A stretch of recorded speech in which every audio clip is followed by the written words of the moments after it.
सड़क पर नमाज नहीं होगी और कोई नमाज ना पढ़े नहीं तो कानूनी कार्रवाई होगी। यह आदेश जारी हुआ है उत्तर प्रदेश और उत्तराखंड के मुख्यमंत्रियों द्वारा। अब वो कह रहे हैं क्योंकि सड़कों पर नमाज पढ़ने से यातायात बाधित होते हैं, लॉ एंड ऑर्डर बाधित होता है। सड़कें चलने के लिए होती हैं, नमाज के लिए नहीं। तुम शिफ्ट में पढ़ो, हम तुम्हें नमाज से नहीं रोक रहे। तादाद ज़्यादा है तो संख्या कम करो। ये सारा ज्ञान मुसलमानों के त्योहारों पे आ जाता है याद इन्हें, लेकिन दूसरे आयोजनों में खुद जाके फूल बरसाते हैं सड़कों पे होने वाली गतिविधियों में। मसला सड़क पर नमाज पढ़ने का है ही नहीं मुख्यमंत्री साहब। अगर सड़क पर नमाज पढ़ने का मसला होता तो मस्जिदें नहीं होती।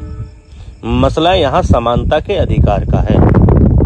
जितना तरजीह और अहमियत तुम अपने धर्म को दे पा रहे हो, उतनी तरजीह और अहमियत तुम दूसरी धर्म की आस्था को नहीं कर पा रहे हो, अहमियत नहीं दे पा रहे हो। जबकि तुम संवैधानिक पद पर बैठे हो और वो पद ये कहता है मुख्यमंत्री के लिए कोई हिंदू नहीं, कोई मुसलमान नहीं, और फिर भी तुम ये चाहते हो कि नमाज की वजह से सड़कें प्रतिबंधित होनी चाहिए, नमाज प्रतिबंधित होनी चाहिए सड़कों पर, क्योंकि लॉ एंड ऑर्डर डिस्टर्ब होता है। तो मैं ये चाहता हूँ कि एक ऐसा कानून पारित किया जाए जिससे प्रदेश की सड़कें धार्मिक आयोजनों से मुक्त हो जाएं। फिर नमाज ही क्यों, सड़क पर कोई रैली ना निकले, कोई धार्मिक कार्यक्रम ना हो, कोई जातीय कार्यक्रम ना हो, ठीक है। सड़क पर कोई धार्मिक आयोजन नहीं होना चाहिए। आयोजन होगा सड़क पर तो सिर्फ राष्ट्र के नाम समर्पित आयोजन होना चाहिए, और वो भी नहीं होना चाहिए मेरे हिसाब से। तो सड़कों पर किसी तरह के आयोजन पे, हर तरह का आयोजन पे प्रतिबंध लगा ले आओ, कानून ले आओ। तुम्हें यह ज्ञान नमाज के टाइम याद आता है, कावड़ यात्रा के दौरान याद नहीं आता। फिर तुम कहोगे सड़क चलने के लिए होती है, कावड़ यात्रा चल के जाती है तो सड़क से ही जाएगी और कोई दूसरा मार्ग नहीं है, मान लिया। लेकिन उसी सड़क पर उन कावड़ी यात्रियों के लिए जो पंडाल लगे होते हैं, वो क्यों लगे होते हैं जी? वो पंडाल जिनमें कावड़ियाँ रुकते हैं, खाते हैं, पीते हैं, वो किसकी अनुमति से लगते हैं? और वहां सड़कें प्रतिबंधित क्यों नहीं दिखती तुम्हें? सीधा सा सवाल है, सीधा सा जवाब चाहिए।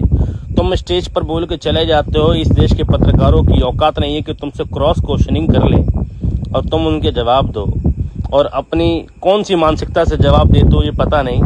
लेकिन इस देश के अंदर लोकतंत्र खतरे में है आप जैसे लोगों की वजह से, कि सवाल नहीं पूछने देना चाह रहे हो और तुम्हारी कोई जवाबदेही तय नहीं हो रही है।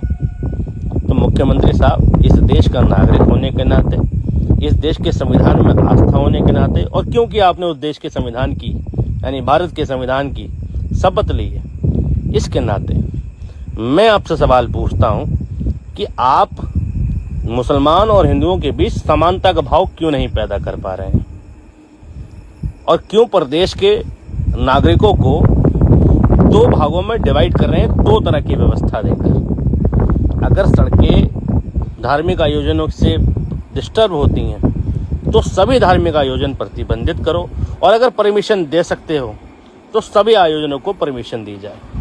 मामला सड़क पर नमाज पढ़ने का कतई नहीं है, मामला समानता के भाव का है। एक धर्म वालों को तरजीह देने का और दूसरे धर्म वालों को दुत्कारने का है। अगर सड़क पर कावड़ यात्रा हो सकती है, कावड़ यात्राओं के पंडाल हो सकते हैं, पुलिस वालों की ड्यूटी लग सकती है उनकी सेवा में, यहाँ तक कि पुलिस वाले कावड़ियों के पैर दबा सकते हैं, तो 15 मिनट की नमाज तो हो ही सकती है। और अगर नहीं हो सकती तो बराए मेहरबानी एक ऐसा कानून पारित करें जिससे सड़कों पर सभी आयोजन प्रतिबंधित किए जाएं। मेरा ये सजेशन है।